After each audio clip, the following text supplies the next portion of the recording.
Hi friends, welcome to நம்ம ஒரு சமையல். நம்ம சேனல் இப்போ தான் ஃபஸ்ட் டைம் பார்க்குறீங்கன்னா நம்ம சேனலை ஒரு சப்ஸ்கிரைப் பண்ணுங்கள். வீடியோ பிடிச்சிருந்தா லைக் பண்ணுங்கள். மறக்காமல் ஃப்ரெண்ட்ஸ் அண்ட் ஃபேமிலிக்கு ஷேர் பண்ணுங்கள்.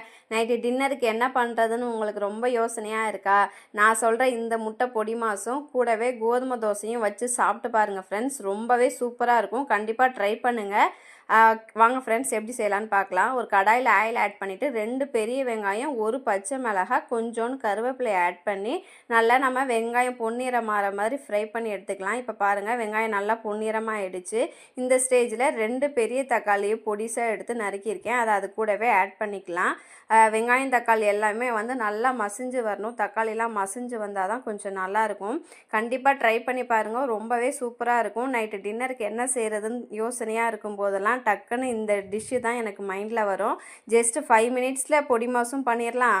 நம்ம கோதுமை மாவில் தண்ணி ஆட் பண்ணோன்னா கோதுமை தோசை முடிஞ்சிருச்சு. அவ்வளோதான்.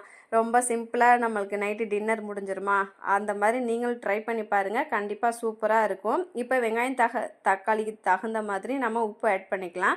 முட்டையில் நம்ம தனியாக உப்பு ஆட் பண்ணுவோம். அதனால் வெங்காயம் தக்காளிக்கு மட்டும் உப்பு ஆட் பண்ணிக்கோங்க. இப்போ கூடவே மிளகாத்தூளும் ஒரு பிஞ்ச் மஞ்சத்தூளும் ஆட் பண்ணுறோம்.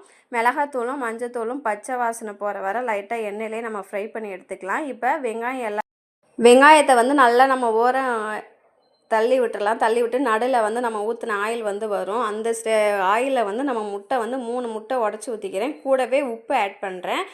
முட்டையை வந்து உடனே ரொம்ப கலக்கி விட்டுறாதீங்க. வெங்காயம் தக்காளியோட ரொம்ப நல்லாவே இருக்காது. ஒரு மாதிரி முட்டை கவுச்சி ஸ்மெல் கண்டிப்பாக வர சான்ஸ் இருக்குது. இந்த மாதிரி லைட்டாக உடச்சி விட்டுட்டு ஒரு 5 மினிட்ஸ் இல்லை ஒரு 2 மினிட்ஸ் வந்து ஸ்லோவில் வச்சோன்னா ஓரளவு கீழே வெந்திருக்கும். இப்போ லைட்டாக இப்படி திருப்பி போடுங்க. இந்த மாதிரி திருப்பி போடும்போது நமக்கு முட்டையும் நடுவுலே வச்சு வேக வச்ச மாதிரி ஆகிடும். அதுக்கப்புறம் நம்ம தக்காளி வெங்காயத்து கூட மிக்ஸ் பண்ணும்போது நமக்கு முட்டையோட கவுச்சி ஸ்மெல்லு அந்தளவு உங்களுக்கு இருக்காது. அதனால் நான் பண்ண மாதிரி இந்த மாதிரி ட்ரை பண்ணிவிட்டு அதுக்கப்புறம் வெங்காயம் தக்காளி கூட முட்டையை வந்து நல்லா பரட்டி விடுங்க.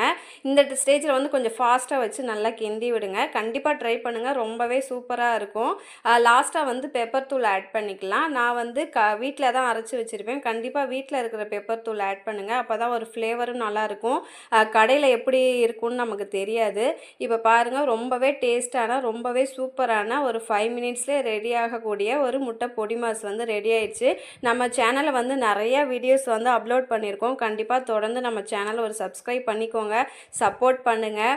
இன்னும் வீடியோஸ் வந்து நான் நிறையா ஹெல்த் பெனிஃபிட் மாதிரி நான் வீடியோஸ் நிறையா போடுறேன். சிம்பிள் டிஷ்ஷும் போடுறேன். கண்டிப்பாக ஃபாலோ பண்ணிவிட்டு சப்போர்ட் மட்டும் பண்ணுங்கள். நம்ம யூஸ்வலாக எப்பயும் சொல்கிற மாதிரி கோதுமை தோசை தான் சொல்கிறோம்.